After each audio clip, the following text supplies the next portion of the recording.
The struggle for freedom of expression is as ancient as the history of censorship. The playwright Euripides defended the true liberty of free-born men, the right to speak freely.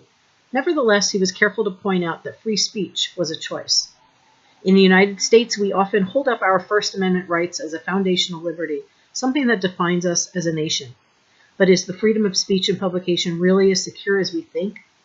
Throughout history, books, films, plays, newspapers, and other media have been routinely banned and censored in the U.S., and limits on access to information are still prevalent today. In the early days of the U.S., the rights enumerated in the Bill of Rights weren't necessarily extended to municipalities and states, where it was perfectly legal for all kinds of materials and performances to be banned. It wasn't until the 1925 Gitlow versus New York Supreme Court decision that the reach of the Bill of Rights, including the right to freedom of the press, was extended to the states.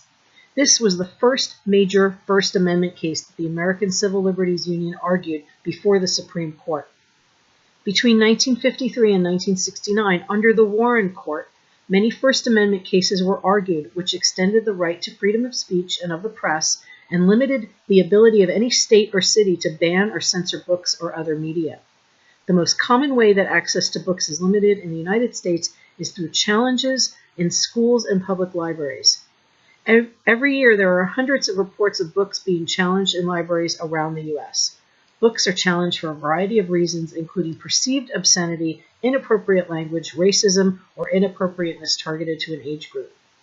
Challenges often happen locally, but sometimes challenges are coordinated nationally or regionally by conservative organizations, especially recently around books that contain content about non-traditional families. As recently as 1996, the U.S. Congress attempted to ban indecent materials from the Internet with the Communications Decency Act. This act was challenged by the ACLU and struck down by the Supreme Court in 1997, but subsequent laws have limited distribution of and access to Internet content in a variety of ways, especially in public libraries. Decisions that should be made by individuals about what we want to read, hear, or see are taken out of our hands. Censorship of libraries is by no means a recent practice. On the contrary, libraries have been the targets of censorship since ancient times. History is littered with the facts of destroyed library collections. 221 BC, the deliberate burning of a library in China. 47 BC, 400,000 scrolls destroyed by fire in the Bibliotheca Alexandrina. 1683, the entire collection of the University of Oxford Library is burned on direct orders from the king. Although government-instituted censorship had apparently been abandoned in most Western countries during the last 2 centuries, public concern for offensive literature did not subside. Public libraries were expected to act as the benevolent guardians of literature, especially for young readers. This gave teachers and librarians license to censor a wide range of books in libraries under the pretext of protecting readers from morally destructive and offensive literature. One of the most stunning examples was Mark Twain's The Adventures of Huck Finn, first banned in 1885 in the Concord Public Library in Massachusetts. 100 years later, Twain's book was still in jeopardy of censorship in 1984 because of the author's portrayal of race relations and racial stereotypes. Another example of banned books is Dr. Seuss, who called himself subversive as hell. In 1992, California's school district banned Green Eggs and Ham, claiming that it promoted a seductive homosexual agenda.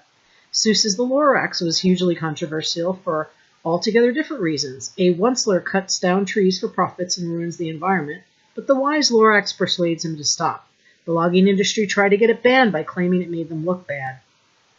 Pat Holt from Holt Uncensored says, "I used to think censorship meant the suppressing or deleting of parts deemed objectionable on moral, political, military, or other grounds, as the Webster's Dictionary puts it, but I've come to agree with the definition Judy Blume quotes from the Concise Columbia Encyclopedia, the official restriction of any expression believed to threaten the political, social, or moral order.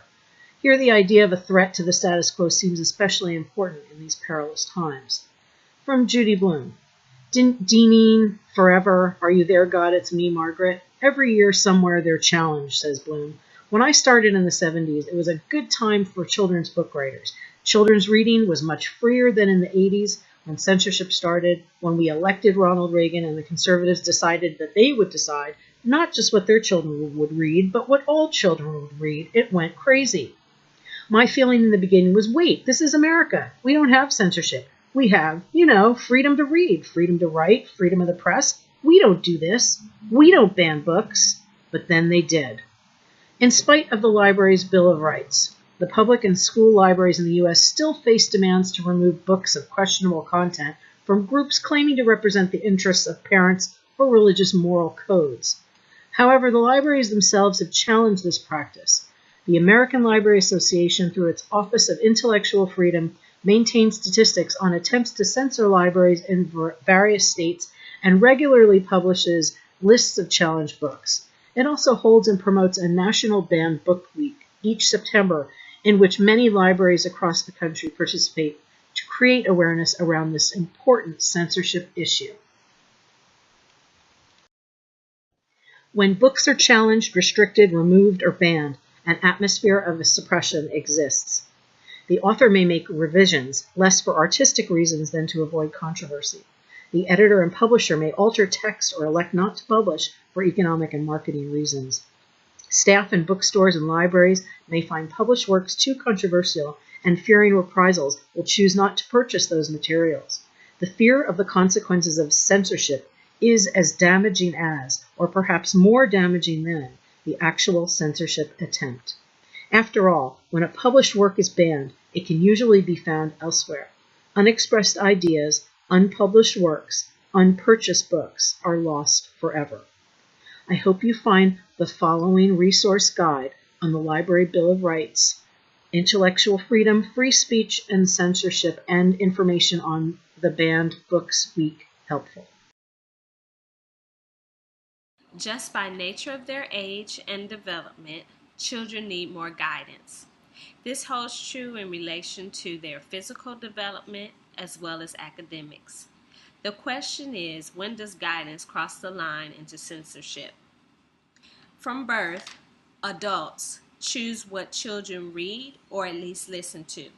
Even as the children age and start to put sight words together to read independently, some adults struggle to let go of the reins in order for them to choose their own reading material. Do these actions constitute censorship? Some people would say, yes, it does. Libraries arrange and label books in various ways. Books may be marked with special stickers designating reading levels. For the early grades, a simple step system ties to the stickers, which can be very helpful to parents as well as children. You may notice that step 1 is for children ready to read who recognize some words, can rhyme, and includes repetition. Step 2 is reading with help.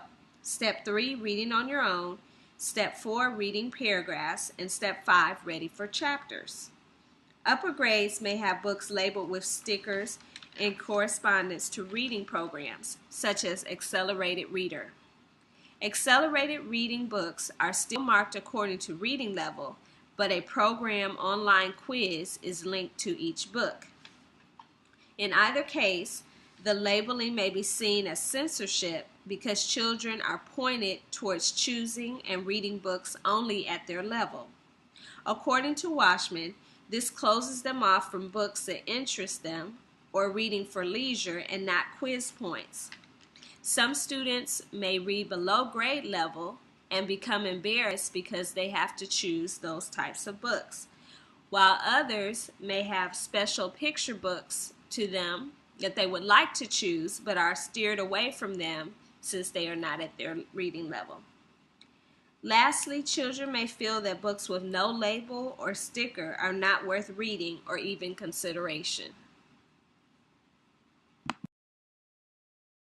Second area of subtle or backdoor censorship is in relation to the No Child Left Behind Act and the high-stakes testing linked to it. Since classroom textbooks serve as the major instructional tool for reading, their content must be closely examined. In 2007, the National Right to Read Foundation stepped in to ensure that phonics instruction was pushed in reading programs under the No Child Left Behind Act. This meant that the favorite books of teachers and students would no longer have a place in the classroom. since they don't fit the prescribed curriculum. The same holds true for diverse literature. There will be no justification for spending money on these types of books, since they do not directly correlate to state testing and the curriculum used for preparation. Using them would be considered a waste of time. With the textbooks themselves, many states consider hearings and votes before final selections are made. Once again, this shows censorship in action, since the loudest voice or those with the most power are the ones heard.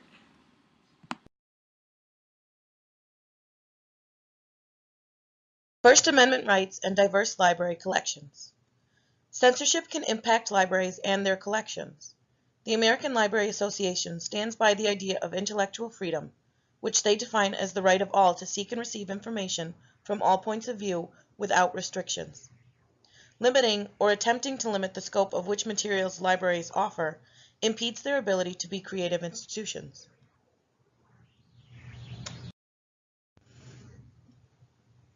Censorship of information in libraries, both school and public, have been attempted for a multitude of reasons, but the end result is the same. If you limit the amount of information available to patrons, libraries are unable to provide collections that offer diverse points of view.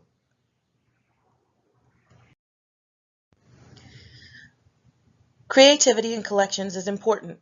Libraries are creative spaces. They foster creative minds.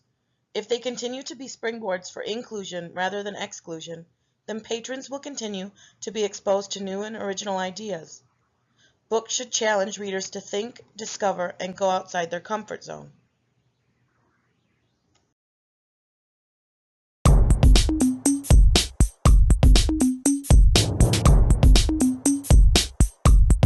In America, one of the rights granted to us under the First Amendment is the freedom of speech. How does censorship work in a high-tech research facility with modernized information access? Censorship, prevention, block, or disabling of content based on a perceived threat to those who may be exposed to the information. In some places around the world, there are extreme forms of censorship. According to McKennan's research on how companies censor bloggers, in China, foreign websites are sometimes banned and conversations are monitored on the web. In other countries, censorship happens indirectly. In the International Journal of Library and Information Science, Osae Ugba's research discussed how it has been observed that student-led learning is in need of censorship because of its web-based non-traditional teaching style with very little monitoring of content and less input from educators.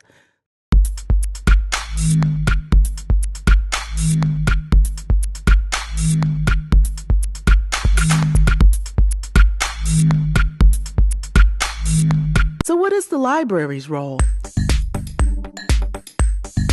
North Carolina State is home to one of the nation's technologically advanced academic libraries, equipped with visualization, immersive display, simulation, virtual environments, gaming, interactive computing, cinema, media, animation, and the list goes on.